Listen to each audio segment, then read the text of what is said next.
My name is Kristy Nease. I'm a journalist at the Ottawa Citizen, and I'm standing here at the end of Walden Drive at a parking lot where dozens and dozens of people have gathered, including many children, to tie ribbons to trees in the forest in an attempt to protect it from development.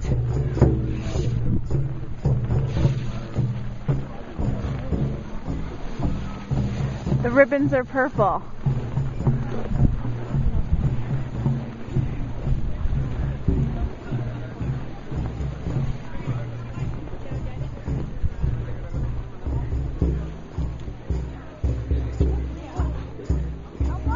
Every so often, a small red ribbon like this one contains an offering of tobacco.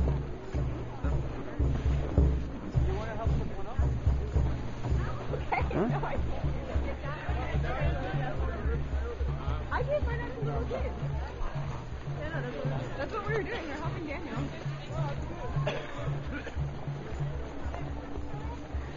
Please protect this beautiful and unique forest. Happening at the moment. When is clear cutting expected to start? Well, the K&L have agreed voluntarily to hold off cutting until the 31st of January.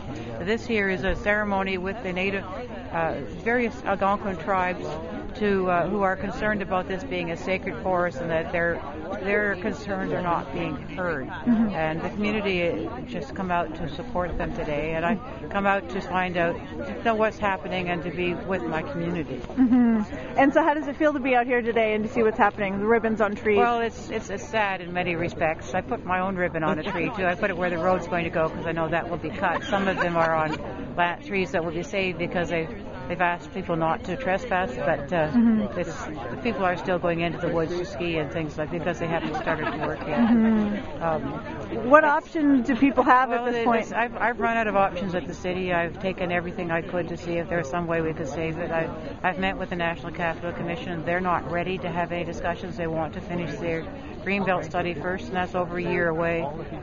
So the only thing left would be if somebody took legal action to have it halted, and the only people probably who could do that would be the natives. The Algonquins if they have rights, then they have to stand up for their rights, I imagine, and I don't know where that's going to lead us, Frank. Today was a very nice gathering. A lot of people came and appreciated what's happening, and they love they're connected to the forest, all the people here, and they came to see a sacred fire and participate, and everybody participated from the very young kids to very old adult. We have grandfather William Kamada here, our elder, 97 years old, that came in here and give us his presence and his very, very powerful wisdom, which is good. So for me, it's joyful on one end and very sad on the other to see that the government, city, government of Ontario and government of Canada are making this a mockery because they're just pitching the balls and pretending that they have negotiated with Algonquins, which they didn't. So I clearly state again the same thing, that the destruction of this forest will be seen as a violence to the Algonquin, Anishinaabe, from all the corner of this our territory, and it's not going to be left unanswered. So they need to realize that this is serious. It's a matter of the highest importance right now, and Prime Minister Harper, hope that he intervenes, and I'm asking him to intervene, and Premier McGuinty, and it's your duty. This is the First Nations. We're First Nations. We've been here thousands of years, and we're still here. The descendants are still here. They'll still be here. This is designated sacred forest of the Algonquin, Anishinaabe. It's not only Anishinaabe, Algonquin that wants to protect this. We're not claiming the land. We're saying leave the forest alone. There's tens of thousands of animals living in the cut. So if it's starting to be cut, this is violence, total violence against the Algonquin.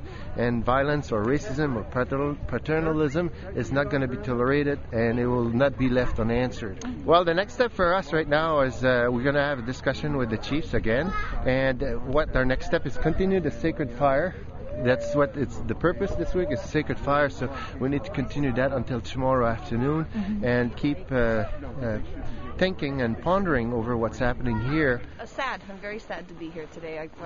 We're used to coming here daily with our kids, with other neighbors and people that come and use this forest and this land, and to think that we might not have it in the very near future is discouraging. Very pleased to see such a public show for it, but we need the politicians, we need the NCC could come forward. The NCC has been stalling. They say they're going to do a study of the South March Highlands in 2012. That's too late. This won't be here in 2012.